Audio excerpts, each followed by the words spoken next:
vient de l'intérieur.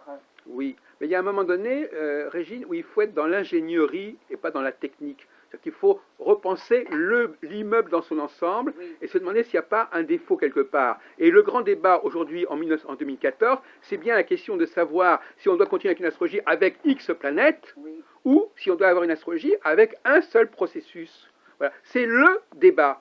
Et c'est un débat que vous ne pouvez pas ignorer. C'est un débat fondamental. Vous avez rencontré ça.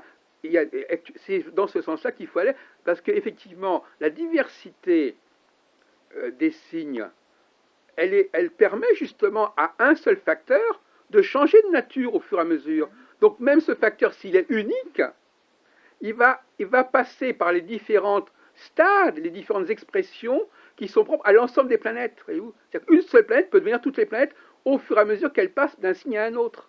D'ailleurs, vous connaissez la théorie des domiciles et des exaltations. Donc quand la lune noire, pour prendre l'exemple de M. Biget, qui n'est pas du tout le mien, elle passe par le bélier, ben, elle va être teintée avec Mars, et puis etc. Donc effectivement, on n'a plus besoin de toutes les planètes. D'ailleurs, oui, j'allais vous dire, rien que le fait de parler de signes, ça veut dire déjà soleil, parce que vous êtes de quel signe, vous avez le soleil dans tel signe. Donc, oui, parler d'un signe... Non, mais là, je suis en train de parler du contraire. Je dis que la planète X ou Y, elle va exprimer les différentes planètes qui existent, les différents dieux qui existent, parce qu'elle va passer d'un signe à un autre. Donc, elle n'a donc pas, il n'est donc plus, donc pour avoir la totalité de... Si elle passe en bélier, la lune noire, elle est teintée par Mars, ben vous continuez à travailler avec toutes les planètes. Non, non. Vous travaillez avec la symbolique de Mars, mais pas avec la planète Mars. C'est toute la différence. Avant que ce soit des planètes... Vous l'introduisez quand même dans l'astrologie. Mais pas en tant que planète. Donc vous ne faites plus... ce que vous voulez dire, c'est qu'on ne parle plus des aspects entre les planètes dans un thème donné à un moment, un jour J, à un moment donné. Mais, les aspects, oui. Mais on peut parler des aspects, on peut parler des aspects de la... Enfin, on peut employer le mot aspect pour désigner le fait que la planète passe d'un signe à un autre. C'est aussi ça. Mais moi, en l'occurrence, si vous voulez tout savoir, moi je travaille sur les étoiles fixes.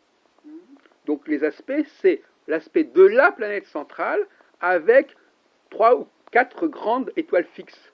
Mais ce n'est pas un aspect entre des planètes. Il y a une planète qui va... C'est le problème du monothéisme. Il y a une... quoi la planète centrale? Moi, c'est Saturne. Bon, peu importe. Chez Dominique Biget, c'est autre chose. Bon, il y a une planète centrale qui, bon, elle a un cycle de 30 ans.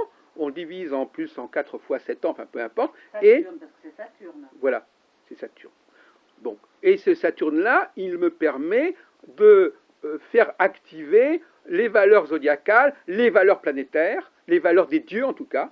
Vous savez qu'il y a beaucoup plus de dieux que de planètes, de toute façon. Maintenant, c'est moins le cas parce qu'on a récupéré tous les dieux qui n'avaient pas encore eu de planète avant le XVIIIe siècle. Mais donc, si vous voulez, il n'y a plus besoin. Donc, pour vous, il faut que vous sortiez de cette idée planète égale mythologie et astronomie, c'est deux choses différentes.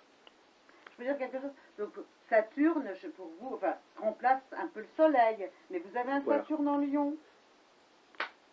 Et alors? Eh ben voilà. Mais la Lion, c'est pas la planète, c'est pas le signe de Saturne. Non, au contraire, il est en exil. Soleil, écoutez bien, j'ai dit. Oui. Pour vous, Saturne remplace un peu le Soleil. Oui, si vous voulez, oui. Mais moi, vous avez un Saturne mais moi, j'ai Soleil Sagittaire en.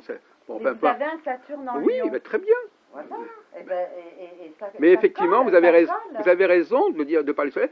Les planètes sont des marqueurs. Quand on dit par exemple quelqu'un du Sagittaire ou du Lion, on ne dit pas il a la valeur solaire, il a la valeur Sagittaire ou Lion. Donc les planètes ne sont pas là pour nous indiquer, les planètes n'ont pas à nous indiquer des puissances. Il y a une maîtrise, vous me l'avez dit vous-même. Oui, mais... Donc la maîtrise du Lion, c'est le Soleil. Oui, mais pas en tant que planète. Oui, en tant que symbolique. Voilà.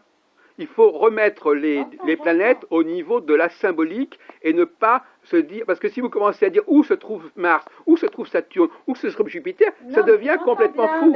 On est dans la folie là. C'est intéressant que votre marqueur, ça soit Saturne, donc quelque part, comme je dis, qui remplace un petit peu le Soleil, et que vous ayez un Saturne en Lion. Je trouve ça intéressant. Eh ben, si vous voulez. C'est un petit clin d'œil que je trouve ça. Oui, bon, d'accord. Ben, si bon, vous assumez. Hein. J'assume. Ouais, total.